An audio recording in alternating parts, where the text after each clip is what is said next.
Well, I made the Easter dress, but now we need to make a fun fabric hair bow to go with it. Cut a piece of fabric 5.5 inches by 25 inches long. Fold it up lengthwise, and then you're going to cut off a 2-inch angled corner on each end. Go ahead and sew a 1/4 inch seam allowance along the sides, but stop in the middle and leave a space so that when you're done, you can turn it. Cut those corners off, turn it right side out, and poke your corners out nice and crisp with a knitting needle. Then you're going to iron it flat and top stitch the whole way around. Then we want to cross over these two tails and leave a 5.5 inch width across the bow. Cinch your bow together with your fingers and zhoosh it around until it looks the way you want it. Take a piece of string and tie it around the center of the bow. This will lock in those beautiful cinches that you made. Now stick with me because you're almost there.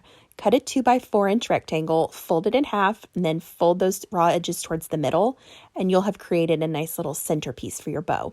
Grab your hot glue gun and secure that top tab. Once you do that, wrap it around, clip your alligator clip to the very end of the tab, and then glue that onto the back of your bow. This will secure everything to the middle. And there you have it.